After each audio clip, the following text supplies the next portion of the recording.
So something that I'm going to talk about here is some things that's going on within the last week to 2 weeks. We covered some of these topics when I went on Big Talk Little Talk last Friday night, and that was certainly an interesting video to say the least. But I believe that was probably the most debated video that I've done with Big Talk Little Talk. Now, one thing that was certainly, kind of the first controversial debate was on the whole HR 6666. Now, I hadn't read up a ton on that bill. I know what I had seen circulating around, and I was clear. If there was no forced testing or anything like that, then I have no problem with what they're trying to do there.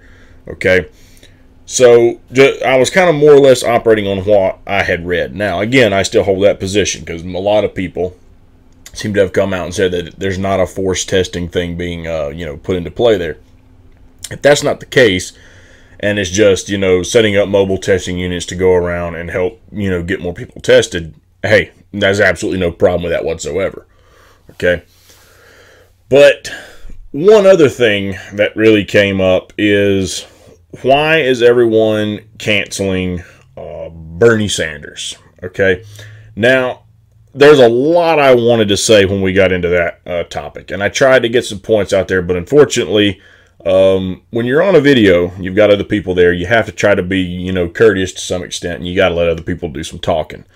Okay, and, I didn't want to hog the whole conversation, but me and Israel alone would have probably gone back and forth on that issue from where he was coming at it from and where my mind is on coming at that situation. So I want to take some time. I want to kind of break that down a little bit and dissect into that. Okay, the comparison, at least to me, that Bernie Sanders not showing up to vote, okay, is the equivalent of Tulsi Gabbard during the impeachment process voting present. No, because one person actually showed up to cast some sort of a vote, whereas Bernie didn't show up at all. Okay, and so, you've got to understand something here. Your job is a senator. When there's important legislation there to be voted on, you need to be there to vote for it. That's your first job. If you want to go play rally leader, if you want to go out and lead the movement, or if you just want to go do joint videos with Joe Biden, do it when there's not serious legislation that needs to be voted on, particularly legislation that is going to infringe upon the rights of the American people. Now, the argument was made by Jimmy Dore and many others that if he had shown up, hey, somebody else would have just voted, no, and it would have still passed anyway. That's fine. But at least you were a person of your character, okay? You stood on some morals, okay? You stood on some values, at least, and you show you've got a little bit of moral fiber to you. You didn't just say, oh, screw it, I'm not going, okay? That took, first of all, before I make my remark, I don't have much respect for Bernie Sanders. Didn't before that at this point. But that just takes any tiny little bit that I might have for the guy and just stomps on it even harder than it was already stomped on. Okay? I really don't think much of the guy at this point. I don't know if what the deal with Bernie is that he was once a fighter and he's just not anymore. Did he finally come to the realization of if you can't beat him, join him? I don't know what Bernie Sanders' deal is. All I know is he is, at this point, in my opinion, a wolf in sheep's clothing. Now, I know Israel, talked about how people have listened to Bernie Sanders, and he's gotten a lot of people involved in politics because of his message. And so it's because he said that got a lot of people involved. And so basically, why are you going to turn on him now? He got all these people involved. You've got to differentiate between someone who actually talks a good game and really puts in the work to get these things done. See, that's the difference. Bernie ain't putting in the work. He didn't put in the work in the debates. He didn't put in the work after all this went down. He is selling out. He didn't put in the work in 2016. He's just not. He's not. He time after time, he has disappointed his base, or at least the majority of them, and he's copped out to the establishment and he's kissed their ass. You can't really praise a guy who does that. And the idea that he or Tulsi or anyone else is going to sway the Joe Biden opinion ain't happening, people. Ain't happening. You don't have the money.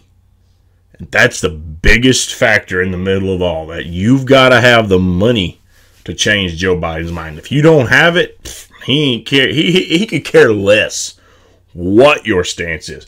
He might pander to you before it's time to vote because he wants to win your vote. But the minute he takes office,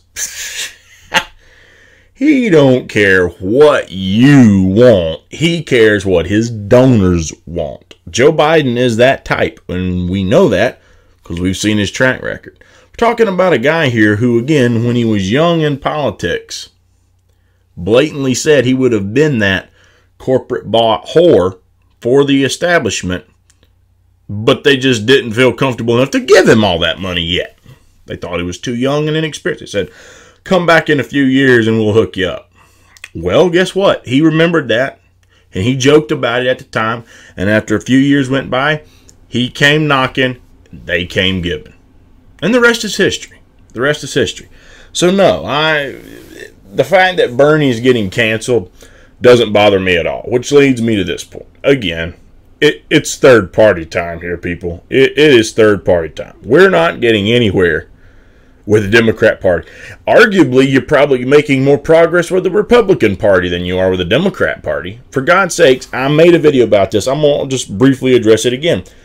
A lot of the things that a lot of people wanted to see during our current pandemic have just been introduced and passed by the House.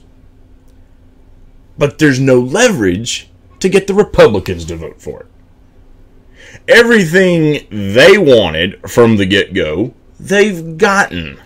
It's all the rest of the stuff that didn't come along. And what do you honestly believe? At a time when you've got the Senate Majority Leader already saying we need to put the brakes on for spending reasons, he's just going to repay the favor because you voted for what they wanted? That's not how politics works, and anyone who thinks it is being naive to how politics works on Capitol Hill. It's a wheeling and dealing process here, and you have to make compromise to get certain legislation put through. Now, I'm not naive to that. If we had have gotten all the good things, there probably would have had to have been some that the blue collar didn't gain anything from. There probably would have been some giveaway to the rich because you have to bring those voters on board. Or by voters, I mean, votes from the other side. You've got to get the votes to get it through, to get it to the president's desk.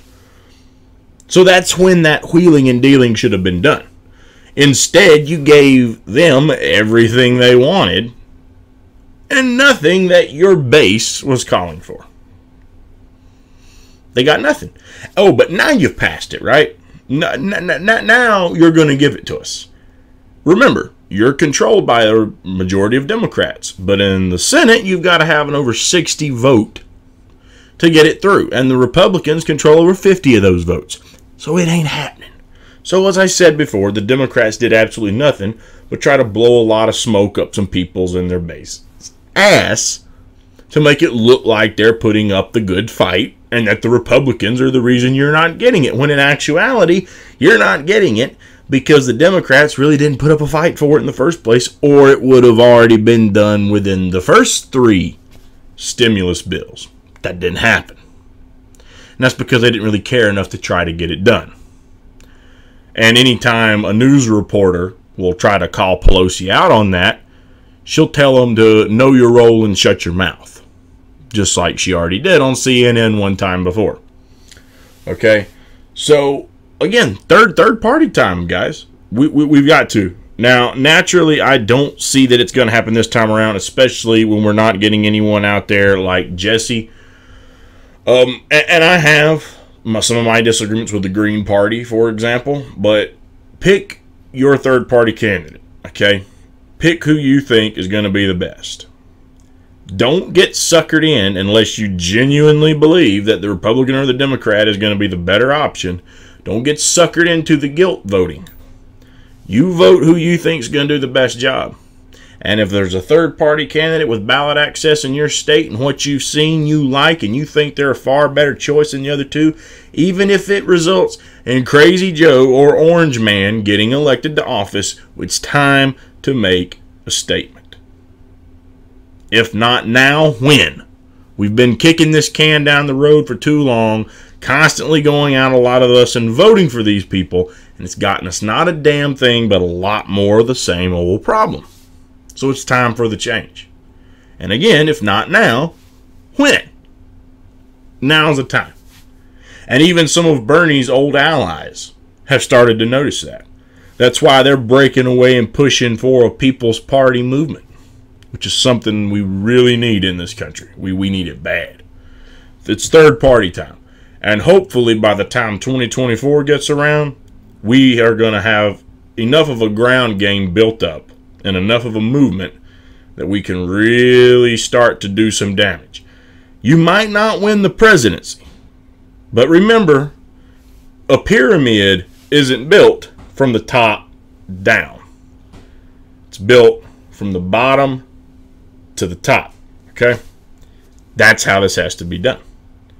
That's where it's going to be time for the third party people, if we get a good People's Party put together, to start coalescing behind each other, and we start replacing state legislature, Senate, congressional districts, and we just start knocking them out. Get good, viable people up and running. And it can be done. You just got to have the right person with the right message. And a lot of people who are tired of this, problems that we've got in the country need to realize at the end of the day, we can get along. Don't let all these social issues that the mainstream media and two-party dictatorship want to throw out there as red meat to keep you all divided, because that distracts you from issues such as trade and jobs, poverty, a lot of those things. You'll find that actually does resonate with people all across this country. And when you start really focusing on it, and you get the right person with the right message, you can win. For God's sakes, even someone like AOC could win in New York against Joe Lieberman. It can be done. You got to have the right person with the right message. We start knocking them off, then you get on the map. Once you make it to the map, then you make the play for the presidency. And I would like to think that might be able to happen within 4 years, but being realistic, it might not. But again, if you're able to replace some Senate and congressional seats, think of it this way. Even if you wind up with another Republican or Democrat president, they could have a harder time getting things through if they don't have all the figures in the House and the Senate to do their bidding. So you got to build this thing from the ground up. If we're going to be serious about getting this done, by 2024, we need to start replacing some of those lower level seats. Build this house, build this pyramid from the ground up.